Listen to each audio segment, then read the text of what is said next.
My parents tried to seize my $850,000 Hilltop villa to gift my sister for her wedding, but my calculated move destroyed their dark scheme forever. My name is Lisa Crawford, and I am 38 years old. After nearly 2 decades of hard work in construction and real estate development, I finally reached the biggest dream of my life. A modern villa perched at the top of a hill on the west side of Santa Clara, overlooking the entire Valley of Lights at night. Every brick, every ceiling detail, every transparent glass panel on the south wall was the result of tireless effort, persistence, and an unrelenting drive. This house is not just a place to live. It is proof that I have overcome every stereotype, every rumor, and every form of disrespect. The housewarming party was scheduled for tomorrow afternoon. I had hired a professional event team, booked catering from my favorite French restaurant, and prepared every detail to welcome friends and colleagues, the people who had walked with me through this long, difficult journey. But when I returned home this morning to do one last check, I froze at the front door. The key was still in my hand, not yet in the lock. From inside, I heard a familiar voice I did not want to hear right now. My sister Rachel's voice. "Don't you think this is the perfect place for a wedding? The mezzanine will be great for the stage, and the backyard is big enough for a reception tent." I walked in, a storm of confusion and anger building inside me. Rachel was standing in the main hall where the walnut wood floors still smelled brand new alongside a blonde woman I assumed was a wedding planner. They were animatedly discussing decorations with white orchids and warm lights, acting as if this place was theirs. "Rachel?" I called her name in a calm but firm voice. "What are you doing here?" Rachel turned, her face lit up like she had just won the lottery. "Oh, you are back! I thought Mom and Dad told you they decided to give me this house as a wedding gift. Connor and I will start our family here." I stood frozen. Images flooded my mind. Me surrounded by blueprints, countless sleepless nights adjusting technical specs, non-stop work just to secure enough funding. I had sacrificed personal time, ignored relationships just to make this dream a reality. And now Rachel, the youngest, pampered so much she has never held a stable job for more than 3 months, was casually claiming my dream like it was her birthright. "This is my house," I said, trying to keep my voice steady. I poured all my savings, effort, and time into building it. Rachel gave a soft, pitying smile, the same kind she had used on me since high school. "But you live alone. You do not need such a big house. Mom and Dad said you would understand if you thought about the family a little." As if on cue, my parents entered through the back door without knocking. My mom immediately approached the wedding planner, pointing out where to place the floral arch. My dad avoided my eyes. "What is going on?" I asked, my voice now sharp. "Mom, Dad, why is there a wedding being planned in my house?" "Lisa," my mom said in that sweet, manipulative tone I knew all too well. "Rachel is getting married, and this house is just too big for a single person. You are always busy, barely home. We thought it made more sense for Rachel to live here." A wave of disbelief hit me so hard, I had to lean on the stair railing. For a moment, I felt betrayed by my own blood, but then I clenched my fists, my eyes turning cold. I could not let them keep treating my accomplishments like a gift to be handed off. Not again. "Everyone out of my house now." Rachel's eyes widened, her mouth opening to protest, but my dad spoke first, his voice dropping into that patronizing tone he used when lecturing a stubborn child. "Lisa, do not blow this out of proportion. This is for the good of the family. You are successful. You can build another house anytime, but Rachel is starting a new life. She needs a stable place to raise a family." I let out a dry laugh that echoed through the marble-floored foyer, the same marble I personally picked out in Italy and had shipped here. "You are telling me that because I am capable, I should sacrifice for someone who will not even try." Rachel stepped forward, her eyes full of fake confidence. "You just do not get it. This is the first time I am really serious. Connor and I are trying. Mom and Dad just want to help us start with a solid foundation." "A solid foundation?" I looked each of them in the eye. "One you did not even break a sweat for?" The air grew heavy. My mom nervously tucked her hair behind her ear, a habit she had when she felt cornered. "Lisa, you seem tired. Let us not argue. Anyway, your father handled the paperwork, right? Legally, it might still be flexible." I squinted. In that instant, it all clicked. This was not just a spontaneous overstep. It was a premeditated plan, cleverly disguised as a wedding gift. I did not hesitate any longer. I walked over to the dining table, opened my laptop, and typed a few quick commands. Then, I turned the screen toward them. Here is the full legal documentation: construction contracts, city-issued building permits, invoices for materials, payments to contractors, all paid from my personal account, and most importantly, I opened a folder labeled Property Deed. Inside was a scanned copy of the ownership certificate under the name Lisa M. Crawford. This villa legally belongs to me and only me. There is no other name on it, not even our parents. Rachel's lips parted, her face pale. But Dad said, "Your dad," I looked at him, "had nothing to do with the permit process. I dealt with the Department of Building and Safety myself. I submitted the paperwork. I waited for approval. I handled every contact personally. I even recorded contractor meetings. If needed, I can submit all of it in court." The silence in the room was suffocating. I stood tall, no longer wavering. I will not let anyone, family or not, take away the work of my lifetime just because they want a fancy wedding. "Lisa, you cannot do this," my mom choked out. "You are destroying this family over a house." "No, Mom," I said quietly. "You are all destroying this family by treating me like an emotionless ATM." Without waiting for a response, I pulled out my phone and dialed a number I had saved long ago. "Hi, Alex. It is Lisa. Please rescind all the house contracts and deeds to my email. I want printed copies today. And while you are at it, call the security company. I want all the locks changed and surveillance installed before tomorrow night." My dad's face flushed, his voice now low and stern. "You are crossing a line."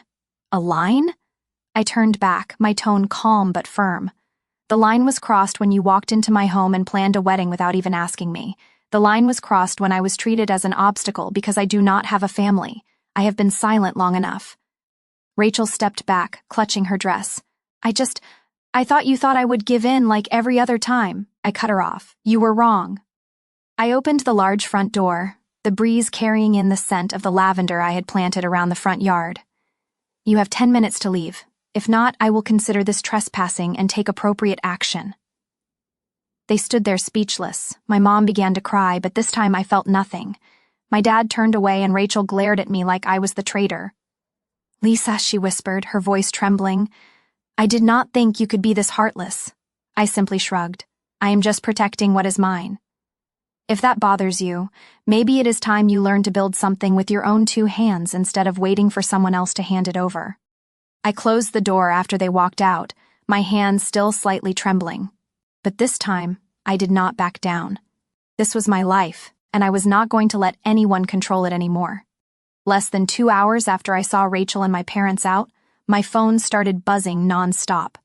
Messages from Aunt Patty, then Uncle Mark, then even my cousin, who I had not spoken to in over 3 years, suddenly showed up, all carrying the same message. "Family comes first, Lisa. Do not be so selfish." One person called me a walking refrigerator. Another texted, "You only have one sister. Houses can be rebuilt, but once family ties are broken, they cannot be restored." I read every line fully clear-headed. Not one of them asked why I had to do what I did. No one cared about the fact that I was the one who poured sweat, tears, and my youth into every brick of this house. I set the phone aside and poured myself a cup of peppermint tea.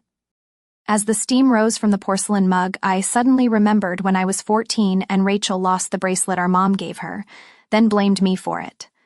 I was grounded for a week while she was taken to buy a new bracelet 3 times more expensive. Today's incident was really just a repeat. Bigger, more expensive, and this time I was not staying silent.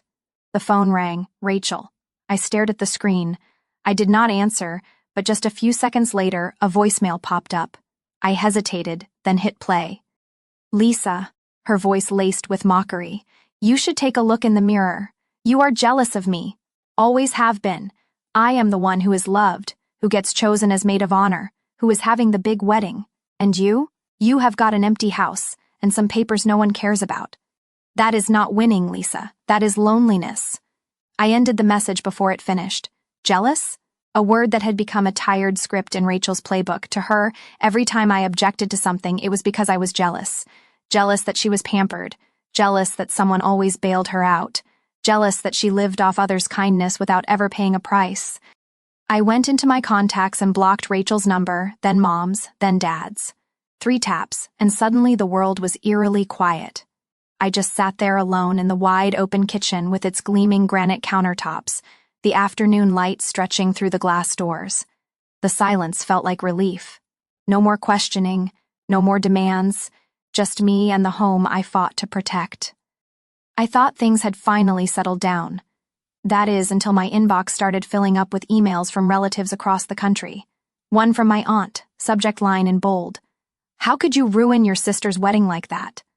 Another from one of my mom's old friends who even wrote, "Cannot believe Lisa turned out to be so controlling.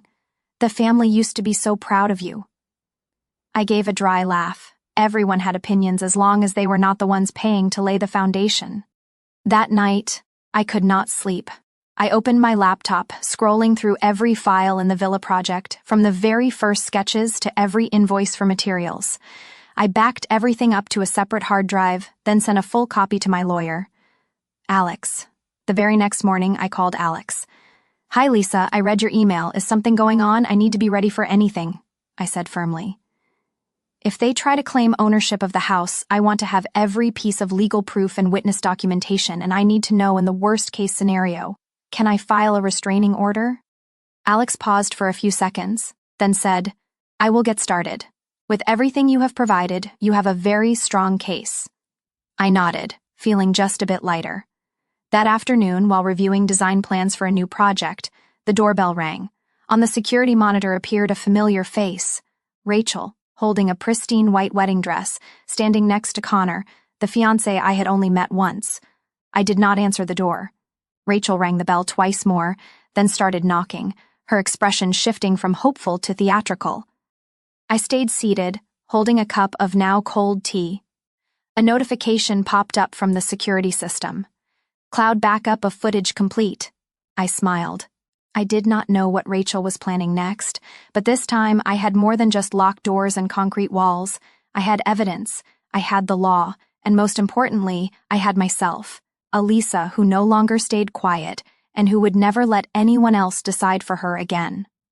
Just 3 days after the intense confrontation with Rachel and my parents, I received an email from the office of my attorney, Alex Parker, who had been with me since the early days of the Villa project. The subject line was short and clear: "Restraining order approved." I opened the attachment and read every bolded line. The Santa Clara City Court had officially granted a restraining order against Rachel Crawford, Daniel Crawford, and Carol Crawford, prohibiting them from coming within 100 feet of any property owned by Lisa M. Crawford. Any breach would be considered a legal violation. I let out a deep breath, like lifting a heavy weight that had been sitting on my chest for weeks. This house, the home I had built with everything I had, was finally protected the way it deserved. That afternoon, I requested the security company to finalize the surveillance system and integrate smart alerts into my phone. I even had a remote-controlled gate installed with facial recognition. No one outside my approved list could set foot here anymore. While the technicians were working, I got a call from Alex. "Lisa, I have sent the official notice and restraining order copies to all 3 of them. I have also backed up all the emails and video footage from that confrontation. If they try anything, we have enough to take this to court." "Thank you, Alex," I said, looking out the glass windows where the sunset spilled over the valley. "I just want to live in the space I created without having to be on guard around my own family. Trust me, Lisa, after reading that order, they will be the ones watching their steps." The weekend arrived faster than I expected. The housewarming party I once thought would be canceled because of family drama had turned into a warm, heartfelt event. I invited only those who truly mattered: colleagues who had worked with me for over a decade, college friends who once shared cramped apartments with me, kind neighbors who helped watch the house when I was away, and the team of architects, the ones who helped turn my dream into reality. Sarah, my best friend since school, was the first to arrive, carrying a bright bouquet of yellow tulips. "Lisa, this house looks even better than the renderings." I laughed. "If it were not for you, I would have given up during the permit stage." The mood quickly turned lively. People strolled through the rooms: the high-ceilinged oak living room, the open-concept kitchen with pristine white granite, the fully soundproofed office where I hoped to launch my next project. As I led everyone to the backyard, the sunset stretched over the infinity pool. String lights wrapped around the olive trees began to glow, twinkling in the evening breeze. One friend whispered, "Lisa, looking at this house makes me want to apply for a change of address right now." I smiled, truly feeling like the owner of this place for the first time in weeks. But the biggest surprise came at the end of the party. While guests were enjoying macarons and wine, I received a message from Alex. "Alert! Rachel spotted near the property. Camera recognition shows she is standing at the north corner of the street, not crossing the restraining boundary. I have contacted local police to log the incident. I did not react outwardly, just quietly locked the back door via my phone and activated the secondary alert system. No one at the party noticed anything. I still raised my glass, still chatted, still smiled brightly. By midnight, most guests had left, and Sarah stayed to help me tidy up. She stood on the terrace looking down at the valley, glittering with lights. "Rachel's mom called me yesterday," she said softly. "She wants me to talk you into forgiving. Said the whole family is in chaos. Rachel is not eating and you should be the bigger person." I looked at her silent for a long moment before replying. "You know what gave me the most peace today?" "What?" "That for the first time in my life, I threw a party without worrying someone would show up and ruin it." Sarah did not say anything else. She just hugged me quietly. That night, I sat alone in the reading room, the soft light casting a glow over the new design plans spread across the table. This villa was no longer just a symbol of personal achievement. It was the triumph of courage, of standing up for myself. 1 week after the housewarming party, I was in my office reviewing plans for a lakeside housing development when the doorbell rang. A notification from the security system appeared instantly on my phone. Visitor Brandon Hayes, appointment confirmed via email. I frowned. Brandon was Rachel's fiancé. We had never had a real conversation other than a brief handshake at their engagement party a few months ago, which my parents had forced me to attend.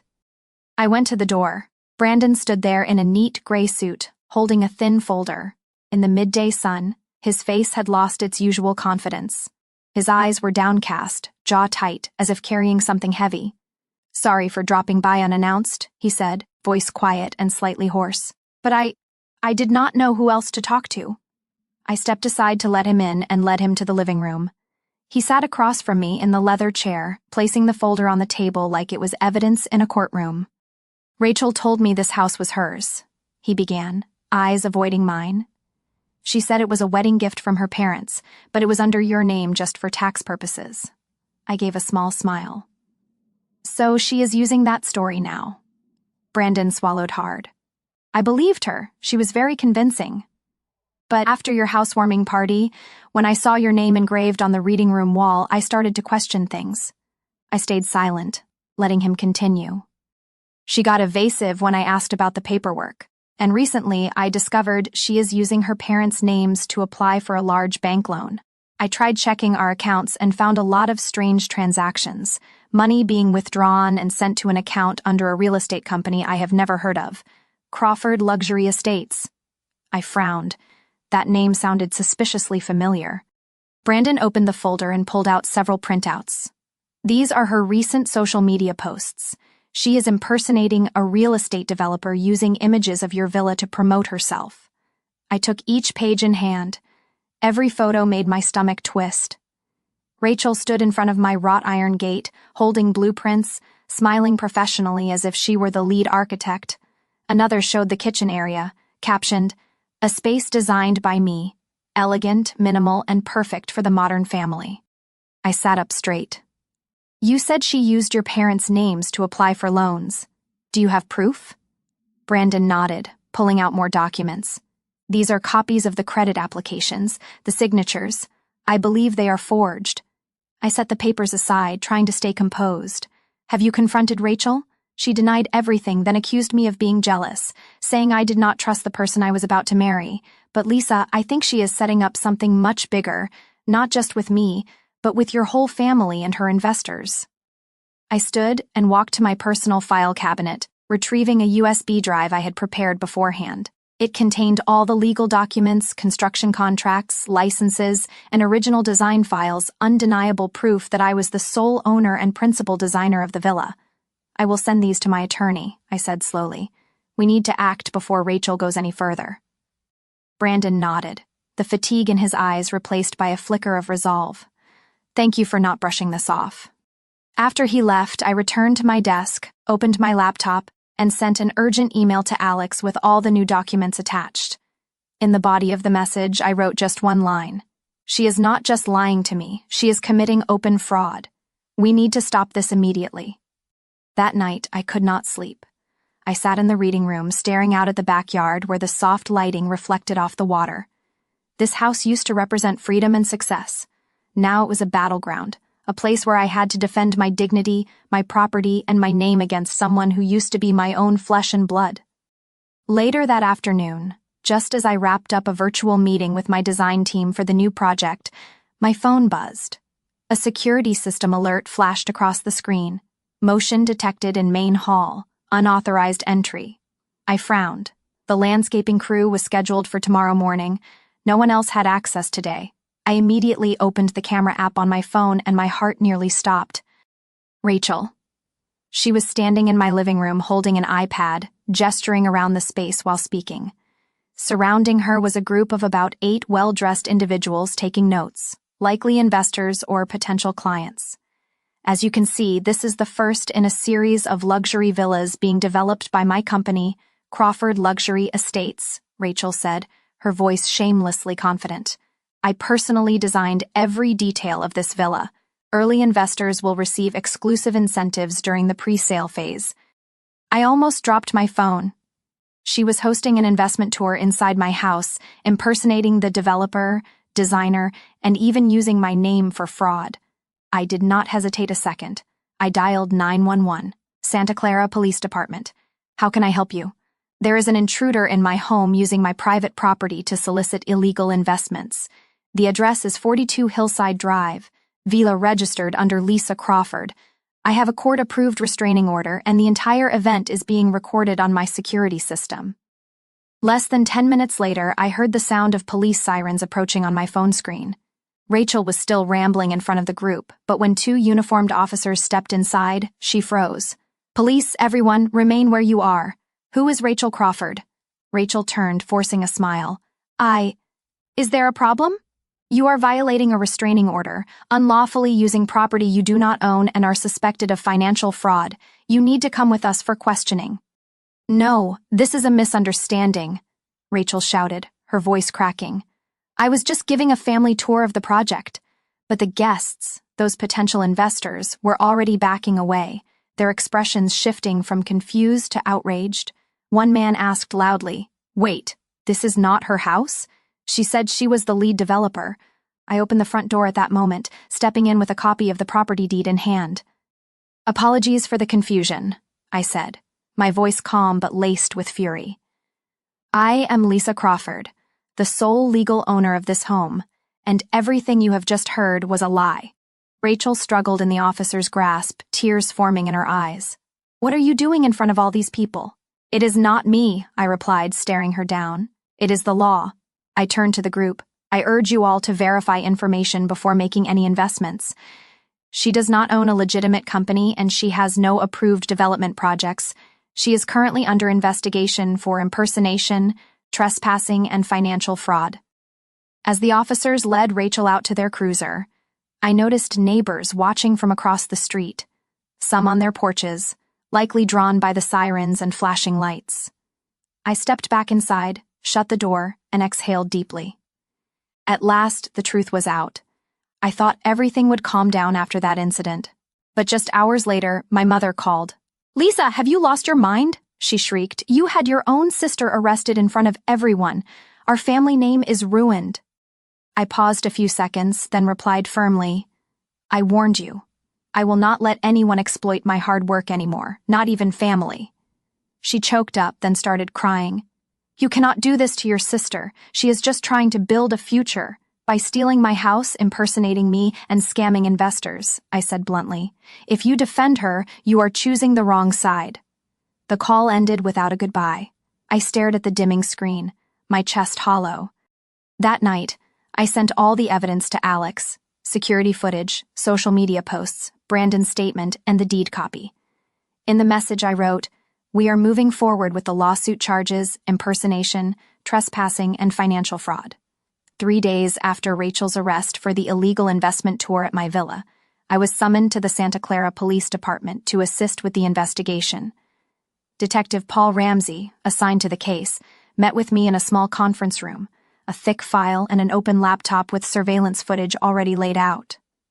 "Lisa, I need you to stay calm for what you are about to hear," he said, voice slow and serious. "We believe Rachel's actions go far beyond just one fake tour. The investigation is uncovering a much larger-scale fraud operation." I clenched my hands under the table and nodded. Based on banking data, security footage, testimony from her fiancé, Brandon, and scammed investors, we have discovered that Rachel used your social security number, your professional credentials, including your real estate license and project experience, to fabricate a fake identity. She has been impersonating you for almost 8 months. My mouth fell open, but no words came out. Ramsey leaned forward. "She posed as you in a series of emails to investors. These people thought they were communicating directly with Lisa Crawford, the successful developer in Santa Clara, and collectively wired over $2 million into an account under a fake company, Crawford Luxury Estates." I choked back a breath. $2 million? Unbelievable. Ramsey pulled out some bank statements, pointing at the transactions. These funds came from various states. She promised 20 to 30% returns within 6 months. Presented luxury villa designs which were actually photos of your home. I was breathing hard. "What about my parents? Do they know?" Detective Ramsey nodded slowly. "We believe they were at least partially aware. Among the documents seized from Rachel's home, we found a series of loan applications, investment agreements, and signatures from Daniel and Carol Crawford. According to the bank, those signatures were used to guarantee a $750,000 loan for Rachel's fake company. It felt like ice water had been dumped over me. My throat went dry. My heart sank. "You mean they are accomplices?" "We have not made a final determination," Ramsey said. "If they signed those documents believing the company was legitimate, they could be considered victims of Rachel's fraud. However, if they knowingly signed while aware Rachel was impersonating you, they could be charged as co-conspirators." I dropped my head, feeling the weight of everything collapse. The family I had tried so hard to protect, despite their lack of support, was now possibly on the other side of truth and justice. "We need you to confirm one thing," Ramsey said more gently now. "Did you ever authorize Rachel to use your name, personal information, or property for investment purposes?" I looked him straight in the eye. "Never, not once." He nodded as if he had expected that answer. "Thank you. That helps us greatly. We will be expanding the investigation and referring the case to the county's Financial Crimes Division. Given the amount of fraud and false identity involved, Rachel could be facing several years in prison. And if your parents are proven complicit, they will not avoid legal responsibility either." I sat in silence long after the interview ended. As I reached my car, my phone lit up with dozens of unread messages. One was from my mother. "You cannot imagine the pressure your sister is under. She is panicking. Cannot you drop the charges? Family is about forgiveness." I did not respond. That evening, I sat at my desk, opened my laptop, and drafted a brief email to Alex, my attorney. Subject: urgent media support. Body: we need to prepare for public backlash. If necessary, I am willing to issue a press statement. I do not want anyone else falling victim to Rachel. Let us strategize first thing tomorrow. I hit send, then stood to pour myself a glass of water. From the kitchen window, the city lights twinkled in the distance, still peaceful as if nothing had happened. But I knew this battle was far from over. And this time, I was not just protecting my villa. I was protecting my name, my reputation, and the life I had built with every ounce of my youth. 3 days after the meeting with police, I received a call from St. Luke's Hospital. On the other end, a nurse gently informed me that Rachel had been admitted to the emergency room after a severe abdominal pain and was currently in the maternity ward, 3 months pregnant. I froze. No one, not even Brandon, who had just broken off their engagement, had mentioned Rachel being pregnant. The news hit like a blow to the chest. Not because I was worried about her, but because I knew my mother would use this as her final trump card. And sure enough, less than an hour later, my mother called. "Lisa?" Her voice trembled, different from before. "Your sister? She is pregnant. She is not doing well. The doctor said her emotional state could affect the baby." I said nothing. "You have already won, Lisa. You have the house, the career, the world on your side. What more do you need? Your sister has lost everything, and now she is carrying a child. Do you really want to send her to jail right now?" I took a deep breath, keeping my voice steady. "Mom, you just said Rachel has lost everything. But you forgot one thing. What she is trying to hold on to is not life. It is a lie. And the baby, if you truly care about the child, then you should let justice take its course. No one can raise a child on stolen money and a fake identity." On the other end, my mother burst into tears. "You are so cruel, Lisa."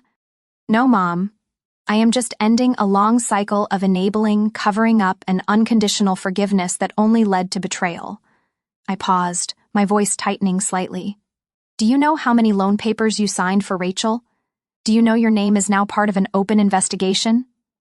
You are calling me cruel, but you are the one dragging this family down with blind trust." The call ended without a goodbye. The following week was a legal storm.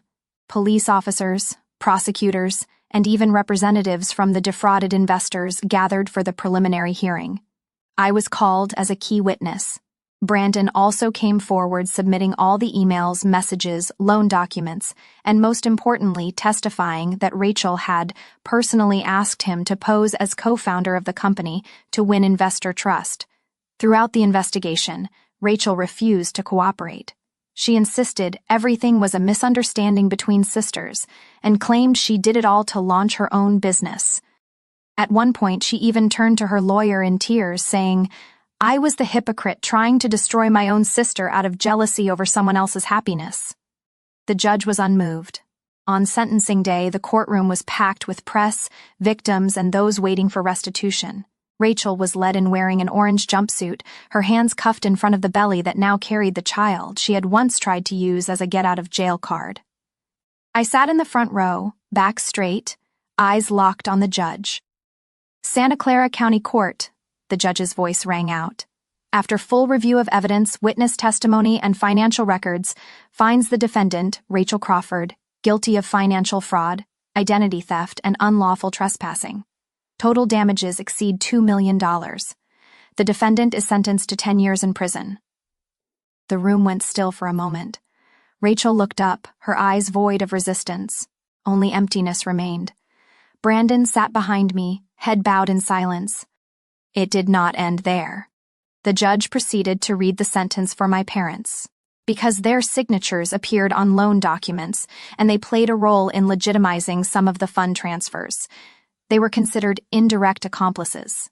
However, due to clean records and cooperation after the charges, they were granted 3 years probation and ordered to pay $150,000 in civil penalties. I felt no joy, no anger, only a strange lightness. That evening, when I stepped into the villa where it all began, I sat on the bench in the backyard, looking up at the starry sky. A soft breeze carried the scent of newly bloomed lavender. It felt like a chapter had finally closed. No noise, no celebration, just peace after the storm. My phone buzzed. A message from Alex. "Lisa, we got it all back. Congratulations," I typed back.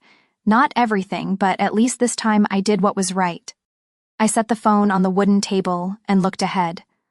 A new chapter was waiting to be written. This time with no shadows following, no blind expectations, no empty promises.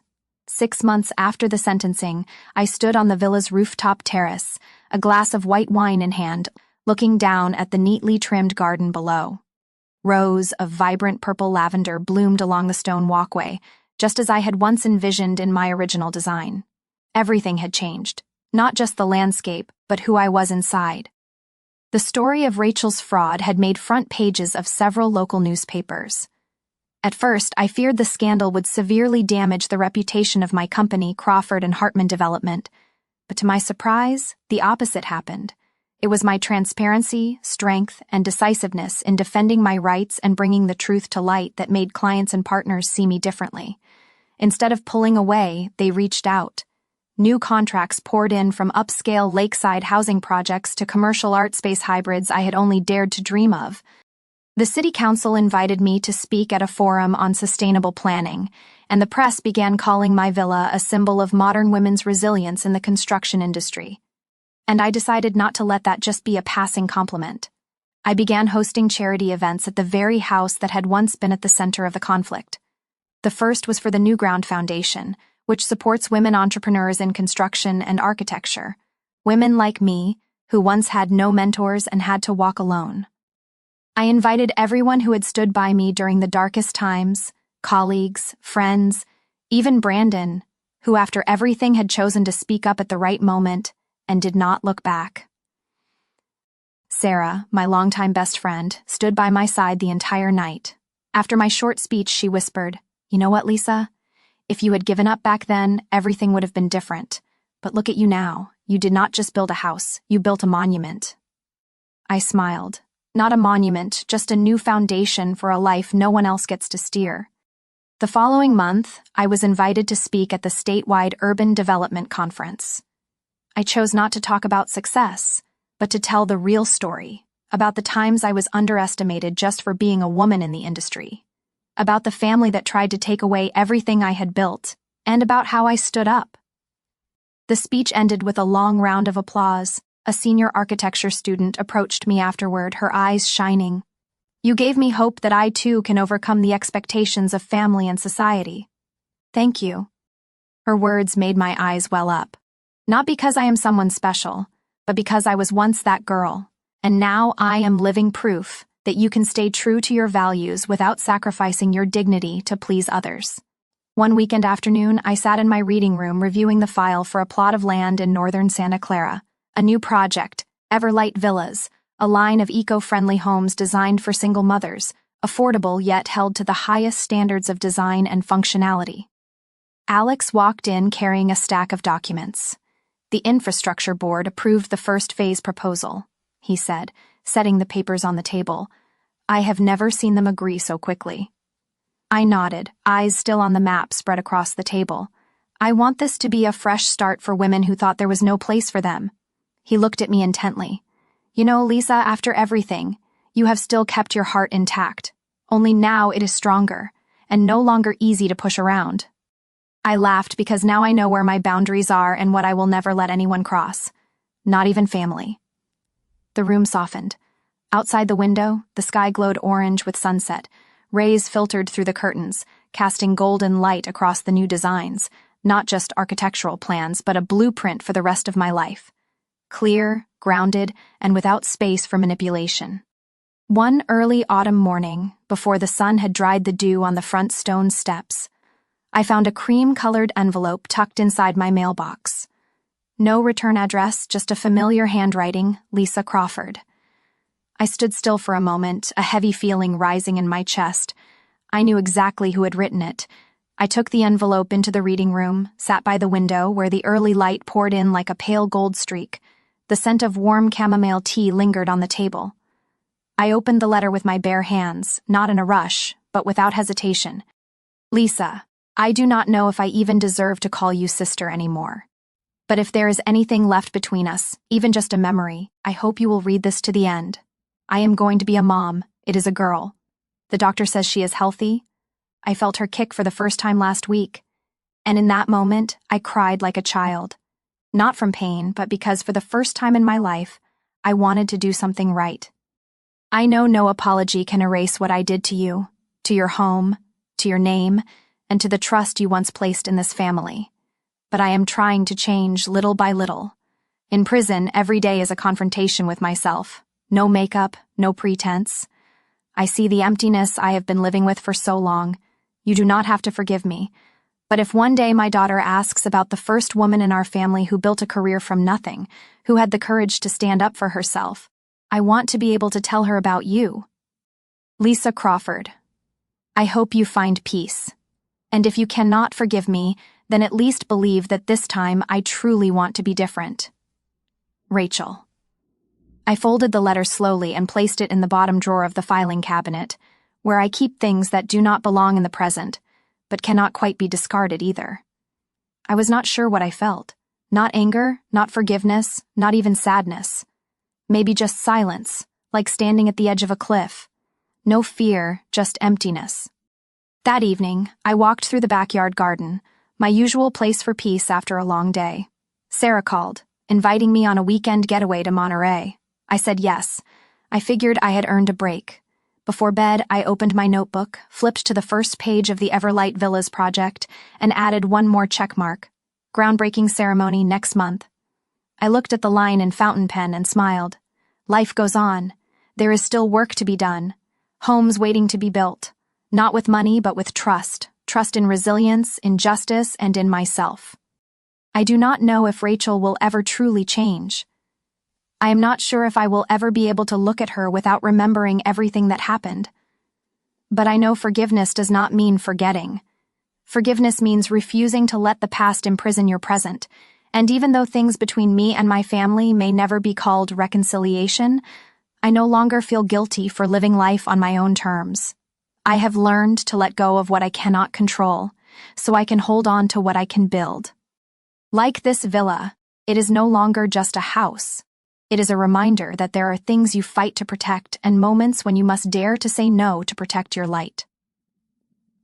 The next morning, I woke to the sound of birds outside my window. The sun was rising, gentle, steady, just like me now. I poured a cup of coffee, opened my laptop, and began scheduling my upcoming presentations. On the screen, the new tagline I had added beneath my company's logo stood out clearly. Success is yours. Do not let anyone steal your light. And I knew I was living that truth every single day. From my own story, I have learned that sometimes the ones who hurt us most deeply are the ones closest to us. But from that same pain, I learned how to stand to defend the values and results I have worked hard to build. Forgiving does not mean forgetting. It means choosing to keep moving forward without carrying someone else's weight.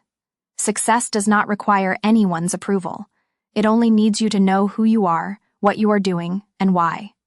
No one has the right to take away the light you created for yourself.